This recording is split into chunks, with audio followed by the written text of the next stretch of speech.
और चुनाव से पहले मुस्लिम वोटों को साधने की सियासत एक बार फिर से चर्चा में है। राजनीतिक दलों पर मुस्लिम समाज को अपने पक्ष में करने की कोशिश के आरोप लग रहे हैं, लेकिन इस बार मुस्लिम सियासत में पसमानदा मुसलमानों की आरक्षण और राजनीतिक हिस्सेदारी की मांग का मुद्दा तेजी से उभर रहा है।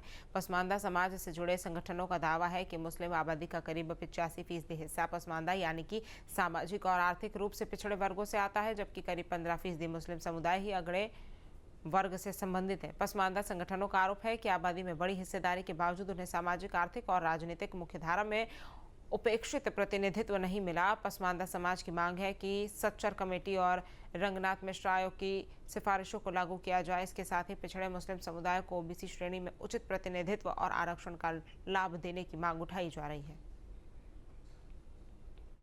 18% आबादी को उनके मिलने वाले अनुपात को जस्ट डबल मोदी जी की सरकार ने किया, और वो इसलिए किया कि वो लोग कांग्रेस की, सपा की, जो लोग मुसलमानों को वोट बैंक बना कर रखते थे, उनकी सरकारों में बहुत पिछड़े और केवल वोट बैंक बने, वोट बैंक के रूप में उनका इस्तेमाल हुआ। लेकिन मोदी जी ने जब साफ कहा कि मैं मुसलमानों के एक हाथ में कुरान और दूसरे हाथ में लैपटॉप देखना चाहता हूँ, मैं मुसलमानों को इस देश का एक नागरिक मानता हूँ, उनको वोट बैंक नहीं मानता, तो तब ये बातें क्लियर होती हैं कि मोदी जी की नज़र पसमानदा मुसलमानों के साथ साथ आर्थिक रूप से पिछड़े हुए हर उस मुसलमान पर है जिसको कांग्रेस ने वोट बैंक बनाया।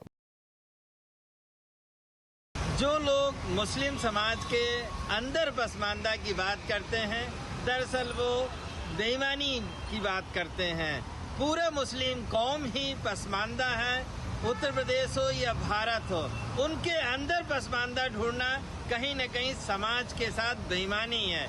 दरअसल ये वो तमाम लोग हैं जो भारतीय जनता पार्टी के उस एजेंडे पे काम कर रहे हैं जिसमें मुस्लिम वोटों का बंटवारा हो सके।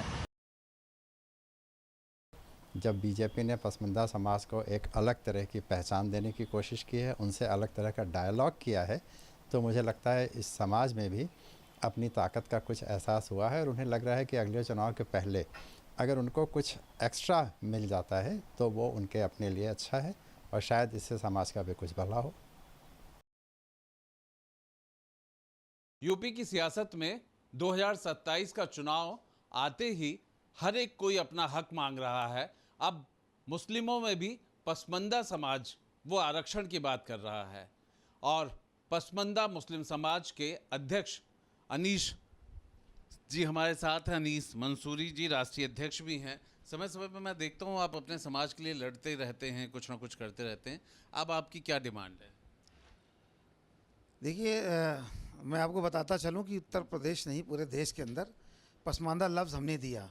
पसमानदा मुस्लिम समाज संगठन बना करके पिछड़े मुसलमानों को संगठित किया और हमारे जो संख्या हमारी है लगभग मुसलमानों में 85% जो ओबीसी मुसलमान है, लेकिन इनको कहीं पर हक नहीं मिला, ना सियासत में, राजनीति में, ना सरकार में, ना सत्ता में और ना समाज में बराबरी का दर्जा मिला।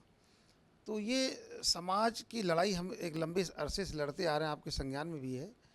मेरी सरकार से बराबर यही मांग रही कि हमको आबादी के हिसाब से भागीदारी मिलनी चाहिए। राजेंद्र सच्चर साहब और रंगनाथ मिश्र की रिपोर्टें भी आ गई, उसमें 9.35% लगभग आबादी की बात की गई। रंगनाथ मिश्रा जी ने 10% की बात की गई। लेकिन अभी हमारी आबादी कुल ओबीसी मुसलमानों के सभी जगह हमारी भागीदारी जो है वो लगभग 5% है। 95% मुसलमानों में अपर कास्ट के मुसलमानों के पास है। वीडियो जर्नलिस्ट दीपक राणा के साथ आलोक पांडे, न्यूज़ स्टेट, लखनऊ।